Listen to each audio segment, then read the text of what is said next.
Romanos capítulo 8, y hoy estaremos hablando acerca de lo que es la vida en el Espíritu, o entendiendo lo que nos enseña su palabra. Para ponernos en contexto, vamos a leer desde el versículo 22 del capítulo 7 hasta el capítulo 8, versículo 4, que dice así, sígame con su vista. Porque según el hombre interior, me deleito en la ley de Dios, pero veo otra ley en mis miembros, que se rebela contra la ley de mi mente y que me lleva cautivo a la ley del pecado que está en mis miembros. Miserable de mí, ¿quién me librará de este cuerpo de muerte? Gracias doy a Dios por Jesucristo Señor nuestro.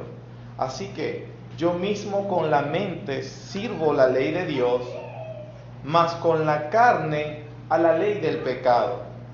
Ahora pues, ninguna condenación hay para los que están en Cristo Jesús, los que no andan conforme a la carne, sino conforme al Espíritu. Porque la ley del Espíritu de vida en Cristo Jesús me ha librado de la ley del pecado y de la muerte. Porque lo que era imposible para la ley, por cuanto era débil por la carne, Dios, enviando a su Hijo en semejanza de carne, de pecado, y a causa del pecado, condenó el pecado en la carne, para que la justicia de la ley se cumpliese en nosotros, que no andamos conforme a la carne, sino conforme al Espíritu. Es muy importante lo que estaba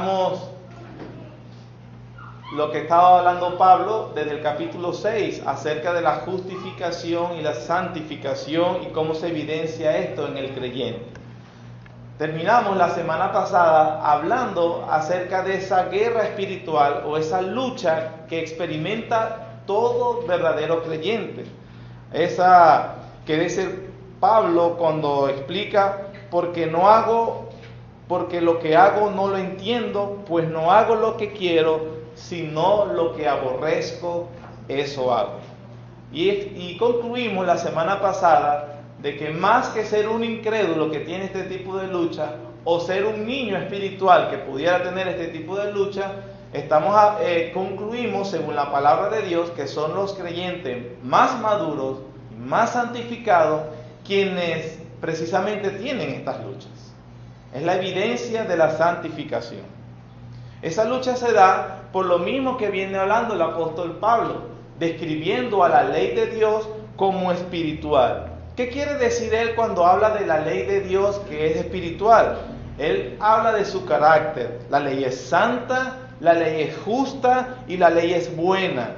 Es obra de Dios, es producto del Espíritu Santo. Refleja la santidad intrínseca de su fuente. Es decir, como la ley es el reflejo de la santidad, pureza y majestad de Dios, entonces la ley es espiritual. La guerra se da porque Pablo dice, yo soy lo opuesto a la ley. Yo soy carnal, vendido al pecado. Aquí hay que tener cuidado cómo entendemos esa frase. Porque cuando él dice, yo soy carnal, él no está diciendo, yo estoy en la carne, que significa estar controlado totalmente por la carne, alguien que es esclavo exclusivo de la carne, porque eso es la descripción de un no creyente. Eso es un incrédulo, eso es un hijo del diablo. Alguien que cumple a todos los deseos, la voluntad de la carne, o como nos explicaban esta mañana, la voluntad regente está totalmente muerta a las cosas espirituales. Cuando Pablo dice que yo soy carnal, debe entenderse que él quiere decir que él es intrínsecamente lo opuesto a la ley de Dios que es espiritual. Su vida, la de Pablo, refleja lo que él es intrínsecamente. ¿Y qué es intrínsecamente? Pecador. Entonces, cuando él describe la ley de Dios como pura, santa, justa y buena, esa pureza y bondad absolutas de la ley no pueden ser adjudicadas a él como hombre. ¿Entendemos esa diferencia? Es muy importante para lo que viene. Ahora, en Romanos 7, 22 comienza el argumento, porque para explicar el 8, 1 al 4, Él definitivamente nos está conectando con lo que viene diciendo antes por la palabra que dice ahora pues. Eso significa que cuando usted vea un ahora pues o pues de manera, usted tiene que ir al contexto anterior de que viene hablando. Él dice en el versículo 22 del capítulo 7, según el hombre interior, yo me deleito en la ley de Dios. La situación descrita es que el Pablo interior no quiere actuar contra la voluntad de la ley de Dios. Entonces él dice que los pecados cometidos por él no deberían ser adjudicados a ese hombre interior, sino a otro. Porque él dice, de manera que el que hace aquello es el pecado que mora en mí. Es un perverso, advenedizo, que mora con Pablo en su propia casa. Ese intruso, ese perverso, evita y lucha para que Pablo no haga lo que desea hacer. Es lo que nos está diciendo el apóstol en el capítulo 7. Hay un intruso perverso, advenedizo y enemigo que pelea contra mí. ¿Contra cuál mí? Contra el que me deleita en la ley de Dios. Y ese perverso, intruso, que pelea contra mí y que me impide hacer lo que yo quiero, ¿quién es?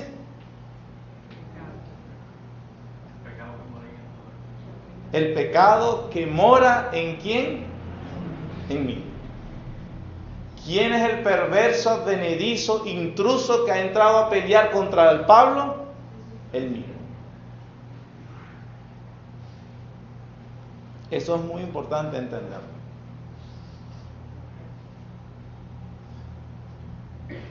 Nuestro peor enemigo no es la esposa, no es el jefe, no es el vecino. Es interesante que la Biblia reconoce dos enemigos aparte del que yo estoy describiendo. ¿Cuáles son? Satanás y el mundo. Y sí, no estoy diciendo que lo ignoremos, pero qué importante es que en todo el contexto, y en todo el 7 y el capítulo 8, todo, Pablo, inspirado por el Espíritu Santo, nunca menciona a Satanás. Hay un perverso, intruso, advenedizo, usurpando lo que Pablo debe hacer. ¿Y quién es ese desgraciado que hay que sacar? Pablo dice lamentándose, yo mismo, miserable. Soy un miserable. Porque yo sé, la ley de Dios es buena, justa y santa, y me deleito en la justicia y belleza, pureza, santidad de Dios, y aún así yo mismo me rebelo contra esa ley. Soy un miserable. Miserable. Es por eso que él exhorta en Colosenses, a los Colosenses capítulo 3, versículo 5, que dice de la siguiente manera: haced morir lo terrenal en vosotros, fornicación, impureza, pasiones desordenadas, malos deseos y avaricia, que es idolatría, cosas por las cuales la ira de Dios viene sobre los hijos de desobediencia, en las cuales vosotros también anduvisteis en otro tiempo cuando vivíais en ellas. Pero ahora también dejad vosotros todas estas cosas: ira, enojo, malicia, blasfemia, palabras deshonestas de vuestra boca. Pablo dice, hay un intruso que hay que sacar de eso. ¿Y quién es ese intruso? Yo mismo. ¿Y qué debo hacer con eso? Hacerlo morir. No es automático. A pesar de la regeneración y el nuevo nacimiento, que se ha implantado vida espiritual, hay vida espiritual que ama la ley de Dios, pero también hay una vida terrenal que mora en el creyente, que es el mismo, y que debemos hacer morir todas sus manifestaciones. No solamente lo dijo en Colosenses, sino que también a los Gálatas le dice exactamente lo mismo. Cuando dice en el versículo 17, Digo pues, andad en el Espíritu y no satisfagáis los deseos de la carne, porque el deseo de la carne es contra el Espíritu y el Espíritu es contra la carne, y estos que se oponen entre sí para que no hagáis lo que quisierais.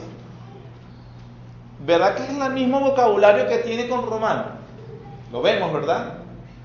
Hay una guerra interna, un campo de batalla que en este caso es, hermano, tu alma. El alma, la misma mente, el ser interior del hombre. Hay una guerra encarnizada. Y esto es entre ti y tú. Si lo puedo decir así. Sí, es verdad, la Biblia habla, no tenemos lucha contra sangre y carne, sino contra potestades, contra huestes espirituales de maldad.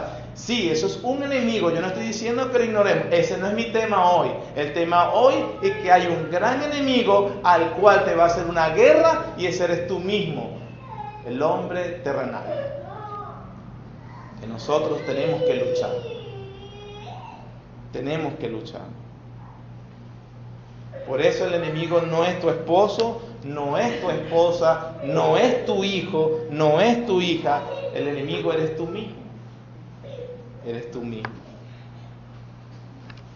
Cuando Pablo dice, cuando quiero hacer la ley de Dios, cuando quiero hacer lo que me deleito, hallo esta ley, que el mal está en mí, o está a la mano, es otra traducción. Este mal personificado puede estar reposando, pero no duerme.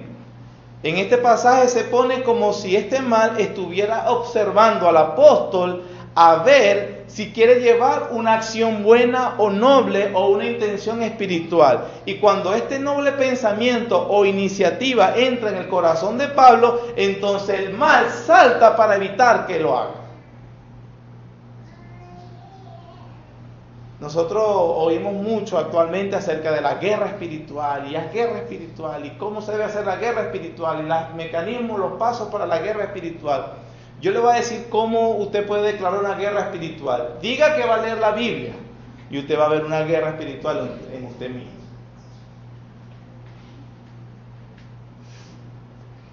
Dígale a los hijos, hoy vamos para la iglesia, y usted declaró la guerra. Dígale a su esposo, a su esposa, vamos a orar. Y se sacan las armas. Dígase a usted mismo, voy a vivir en santidad. Y hay alguien que le va a declarar la guerra, y ese es usted mismo. No mires para otro lado, eres tú. Mira al espejo y eres tú. Esa es la verdadera lucha espiritual en la santificación. Esa es la verdadera lucha espiritual que debemos estar. Sin embargo, la Biblia dice en el versículo 8, porque Pablo aparece, miserable de mí, ¿quién me librará de este cuerpo de muerte? Gracias doy a Dios por Jesucristo, Señor nuestro. Así que yo mismo con la mente sirvo a la ley de Dios, mas con la carne a la ley del pecado. No se está excusando y no está diciendo que podemos hacer las dos cosas siempre al mismo tiempo. Y eso lo vamos a entender ahorita. Ahora pues, dice Pablo, ninguna condenación hay para los que están en Cristo Jesús, los que no andan conforme a la carne, sino conforme al Espíritu. Porque la ley del Espíritu de vida en Cristo Jesús me ha librado de la ley del pecado y de la muerte. 4 palabras para entender esa frase, que el Espíritu Santo me ha librado de la ley del pecado y de la muerte. La primera, el Espíritu Santo, Dios, nos ha librado de la ley del pecado y de la muerte decisivamente. Es decir, la batalla se peleó en la cruz y Cristo ganó. En Colosenses dice que Cristo clavó el acta de decreto que estaba contra nosotros y lo exhibió públicamente y triunfando sobre ellos en la cruz. Esa batalla que nosotros experimentamos a diario, es cierto, es una batalla que experimentamos, pero la cual podemos ir con la esperanza y la certeza de que ya la ganamos. No porque yo la gané, sino porque Cristo la ganó en la cruz. Eso es lo mismo que viene diciendo desde el capítulo 6, ¿se recuerdan? Porque como Cristo murió, en la unión con Cristo nosotros morimos en Él.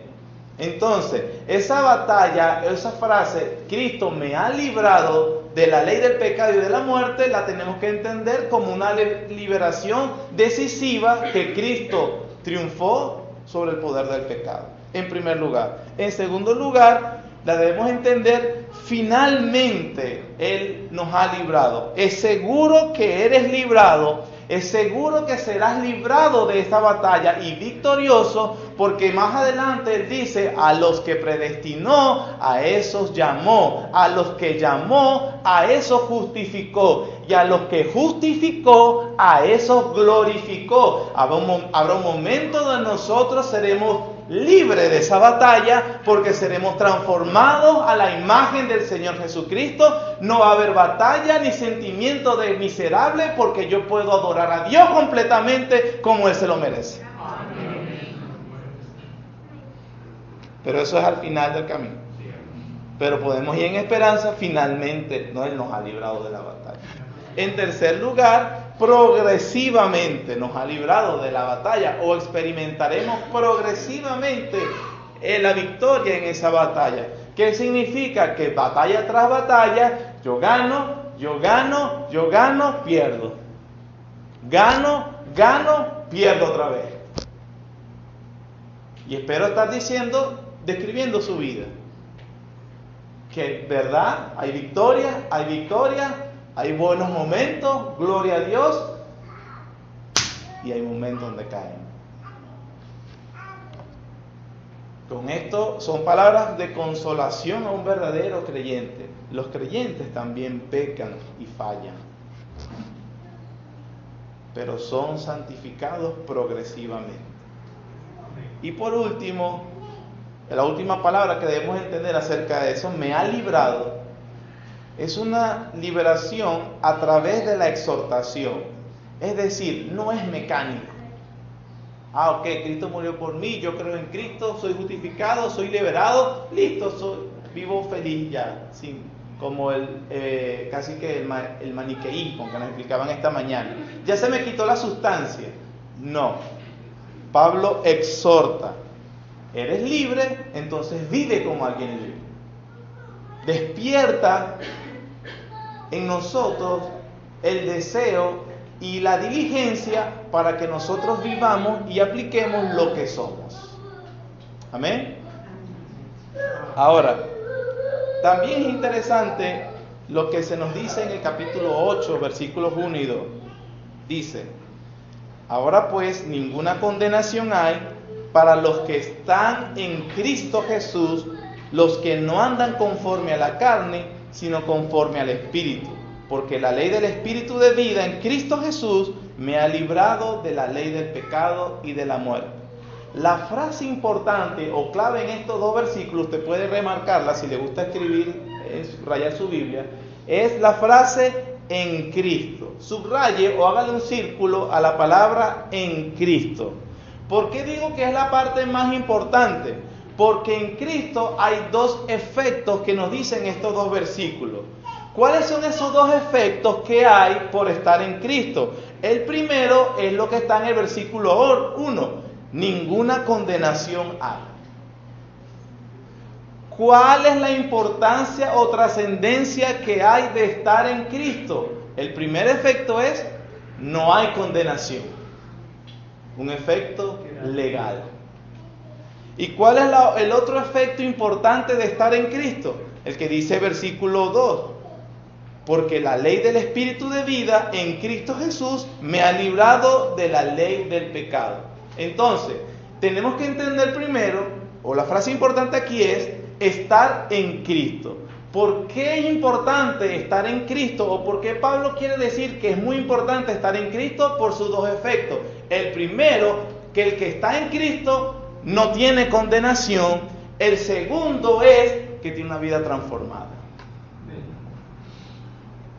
Uno es un efecto legal ante Dios, que no hay condenación. El segundo es un efecto transformador. El Espíritu viene a mi vida a capacitarme para yo vivir la vida espiritual, que es la que agrada a Dios. Entonces, tu unión con Cristo produce primero un veredicto. ¿Cuál es ese veredicto? Inocente. Inocente. Y ese veredicto no tiene que ver con lo que tú haces. ¿Quién es la causa de ese veredicto? En Cristo. Es muy importante que lo entiendas, hermano. Sé que voy lento, pero voy lento porque es muy importante. Mi unión con Cristo o tu unión con Cristo es muy importante. Estar en Cristo. Debe ser necesario estar en Cristo, porque la unión con Cristo produce un veredicto ante Dios inocente.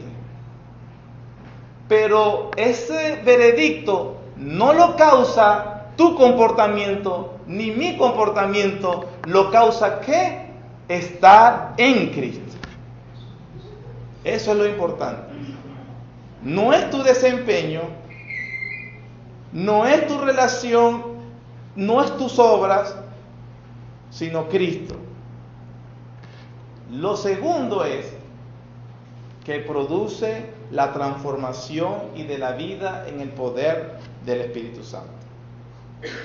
Entonces hay una pregunta de las 1008. ¿Cómo entramos en Cristo? ¿Cómo hago para estar en Cristo? ¿Cómo estoy seguro de que yo estoy en Cristo? En primer lugar, Dios te coloca. Primera carta a los Corintios, capítulo 1.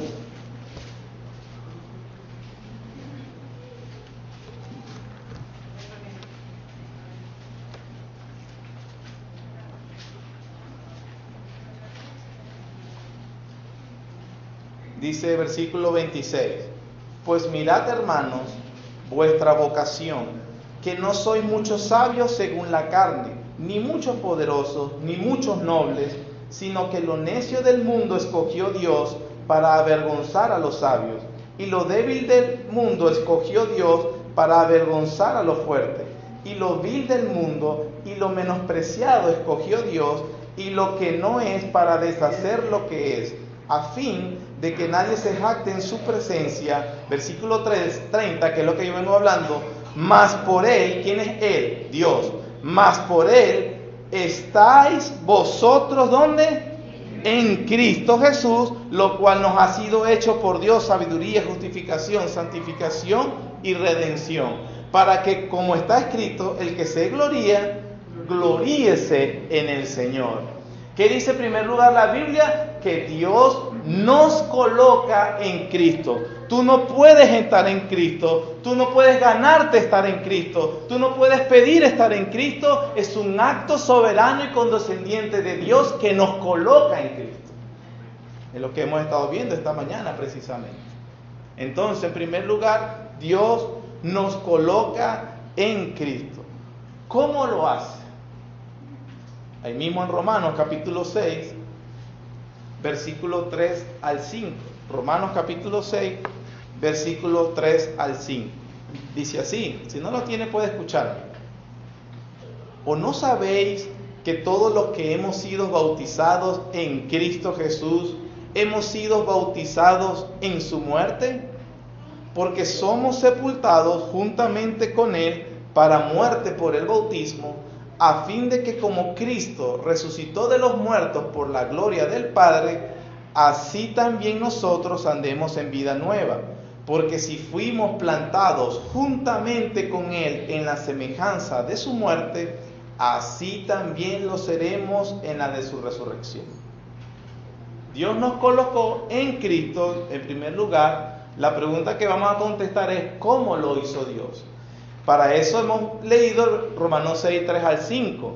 Aquí nos habla mucho de unión con Cristo, estar en Cristo, pero hay una palabra allí interesante que produce cierta duda. Dice que a través del bautismo. La pregunta es, Dios nos unió con Cristo a través del bautismo. Es algo que parece ser lo que nos dice Romanos. Es decir, tiene que pasar alguien obligatoriamente por el sacramento o la ordenanza del bautismo para que realmente esté en Cristo. Porque estamos diciendo del principio que es importante estar en Cristo para no tener condenación y para tener vida transformada. Hemos dicho que para estar en Cristo Dios es quien nos colocó. Pero a través entonces de Romanos 6 parece ser que Dios hace eso. ¿Cómo? Con el bautismo aparentemente.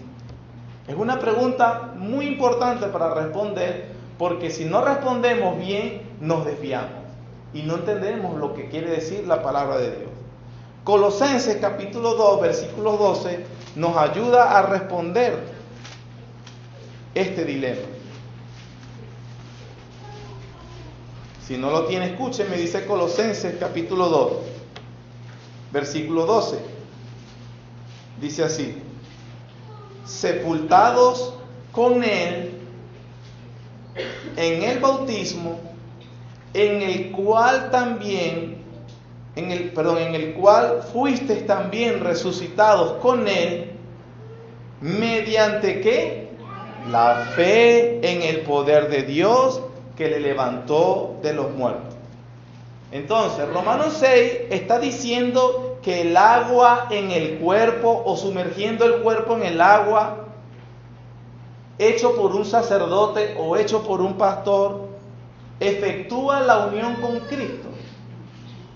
O dice que cuando fuimos sepultados y resucitados en el bautismo, es un símbolo, un drama de algo que sucedió muy profundamente y espiritualmente en el creyente.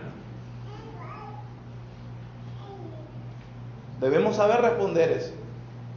Y por lo que hemos leído en Colosenses capítulo 2, versículo 12, dice, mediante que la fe en el poder de Dios. El bautismo, como ordenanza bíblica y como sacramento, es un drama, es un símbolo, un testimonio que damos los creyentes, que da la iglesia, de algo que verdaderamente sucedió en lo más profundo del ser, que fuiste unido a Cristo. Es exactamente lo que sucede con la cena también. ¿Estás unido a Cristo cuando comes del pan y bebes de la copa? ¿O simplemente es una expresión, un simbolismo, un drama de que realmente yo fui unido a Cristo a través de la fe? ¿Estoy siendo claro? Entonces, podemos decir, por lo que hemos leído hasta el momento, que para estar en Cristo, Dios nos coloca en Cristo, no me pongo yo, sino que Dios me coloca allí, y eso lo hace produciendo la fe en el creyente. Es decir, la fe es la evidencia de que fui unido a Cristo. ¿Tiene fe? Entonces Dios te unió a Cristo. ¿Lo vemos? No es lo que yo diga, es lo que estamos viendo en la Biblia. Es por eso y tan importante que la Biblia dice en Efesios capítulo 2, versículo 8, que fuimos, capítulo 2, versículo 8, porque por gracia sois salvos por medio de la fe, y esto no de vosotros, pues es don de Dios. Dios entonces nos une a Cristo. ¿Y cómo sé yo que estoy unido a Cristo? Porque Dios ha producido la fe y yo tengo fe en Cristo. ¿Y cómo sé yo que alguien ha sido unido a Cristo? Porque esa persona ejerce la fe. Ejerce la fe. Eso es lo importante de saber de estar en Cristo. También así lo explica Romanos capítulo 6, versículo 17, que lo vimos la semana antepasada. Pero gracias a Dios que aunque erais esclavos del pecado, habéis obedecido de corazón a aquella forma de doctrina a la cual fuisteis entregados. ¿Cómo es posible que una persona que es esclava, que está muerto, de repente entonces obedece de corazón, desde lo más profundo, obedece alegremente a Dios? ¿Cómo es posible eso? El mismo versículo lo dice, gracias a Dios. No te lo agradeces a ti mismo, agradeces a Dios. Dios, por ti yo estoy en Cristo. Entonces, hermanos, la Biblia dice entonces que estar en Cristo es glorioso. ¿Y es glorioso por qué? Por los dos efectos. En primer lugar, no hay condenación. Y en segundo lugar, experimentamos la transformación del Espíritu Santo. Entonces, ¿qué debemos hacer? Disfrútalo. Disfruta que estás en Cristo. Y a algunos parece que estar en Cristo es la peor tortura del mundo. Pero Romanos 8:1 nos enseña que estar en Cristo es glorioso porque no tenemos condenación, y en segundo lugar porque experimentaremos la transformación. Amén. Eso en primer lugar. Explico el segundo versículo y finalizamos. Dice Romanos 8:1 y 2. Ahora pues ninguna condenación hay para los que están en Cristo Jesús, los que no andan conforme a la carne, sino conforme al Espíritu. Porque la ley del Espíritu de vida en Cristo Jesús me ha librado la ley del pecado y de la muerte. ¿Cuál es la relación que hay entre esos dos efectos que produce estar en Cristo? ¿Cuál es la relación? Según el versículo 2, hay una palabra importante que usted puede subrayar o tener en cuenta, y es con la que empieza el versículo 2. Porque. El porque. Hay una relación entre no tener condenación y entre estar disfrutando de la liberación de la transformación de vida. Dice la Biblia en el versículo 2, porque la ley del Espíritu de vida en Cristo Jesús me ha librado. Como entendamos ese porque, hace un mundo de diferencia entre la teología correcta y la teología incorrecta. Toda la teología buena depende de cómo usted entiende ese porque. Porque, una cláusula de fundamento. Yo le voy a dar un ejemplo. Yo puedo decir, estoy pasando frío porque dejé la chaqueta. Ese porque dejé la chaqueta es la razón, la causa por la cual yo estoy pasando frío, ¿cierto? ¿Verdad?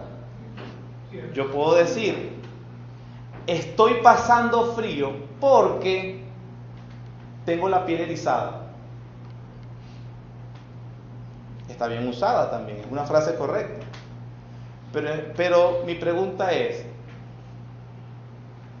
¿el hecho de tener la piel erizada es la razón por la cual estoy pasando frío? No, ¿verdad? Es una evidencia. Estoy pasando frío, mira cómo tengo la piel erizada. Es la evidencia de que estoy pasando frío. En la primera frase, haber dejado la chaqueta es la causa. ¿Está conmigo, hermano? Entender eso es para ayudarnos a entender lo que vamos a ver en el versículo 2. Hay un fundamento que es la causa, hay un fundamento que es la evidencia. La pregunta es, cuando la Biblia dice, la ley del Espíritu de vida en Cristo Jesús me ha librado de la ley del pecado y de la muerte, Pablo usa ese porque la ley del Espíritu que me transforma es la causa de mi justificación o es la evidencia de mi justificación. Es que tenemos que entender. Desviarnos aquí es un mundo de diferencia, ¿no? Porque si yo digo, pongamos un ejemplo, que es la causa. Yo estoy diciendo, la ley del Espíritu de vida en Cristo Jesús me ha librado de la ley del pecado y de la muerte, entonces no tengo condenación. Eso es lo que enseña la Biblia. Eso es salvación por obras.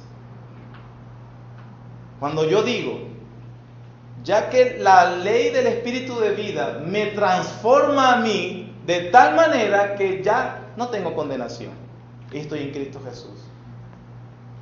Si usted ve ese versículo 2 como la causa, entonces usted borró todo lo que viene diciendo Pablo del capítulo 5, capítulo 6 acerca de justificación y santificación. ¿Qué es primero?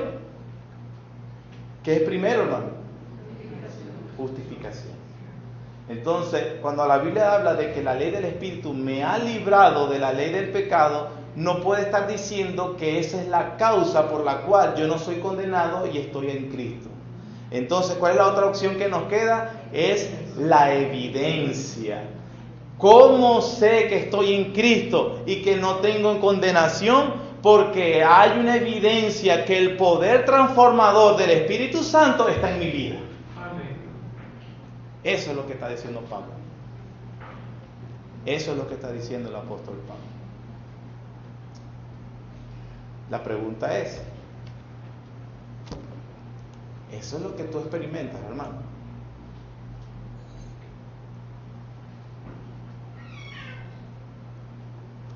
No hay condenación para los que están en Cristo Jesús. Y aparte de eso, experimentan el poder transformador de Dios. Es decir, una vida de poder.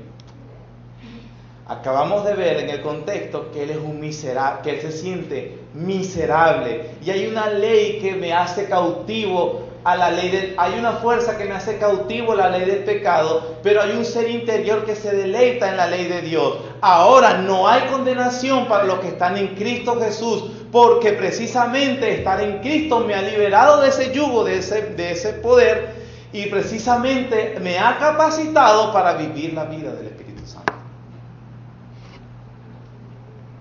Una frase que es muy mal entendida, porque quiero vivir en el poder del Espíritu Santo. ¿Qué significa estar viviendo en el poder del Espíritu Santo? Bueno, estar lanzando rayos, estar hablando en lengua, bueno, sanar a personas. Pablo lo que dice aquí es que es una persona que no cae, que no practica el pecado. Eso es la vida en el Espíritu. Y podemos estar seguros de eso, porque el versículo 3 y 4 precisamente da esa conclusión. Porque lo que era imposible para la ley, por cuanto era débil por la carne, Dios, enviando a su Hijo en semejanza de carne, de pecado, y a causa del pecado, condenó el pecado en la carne, para que la justicia de la ley se cumpliese en nosotros, que no andamos conforme a la carne, sino conforme al Espíritu. Dios condenó el pecado en la carne. ¿La carne de quién? De Cristo. Y condenó el pecado de Él, el mío. ¿Para qué? Para que la justicia de Dios se cumpliera, para que la justicia de la ley se cumpliera en nosotros. ¿Y cómo es eso? Los que no andamos conforme a la carne, sino conforme al Espíritu. ¿Y cómo es eso que yo puedo evidenciar, o cómo podemos ver que la justicia de la ley se está evidenciando en nuestra vida? Pablo nos da un ejemplo. Romanos capítulo 13.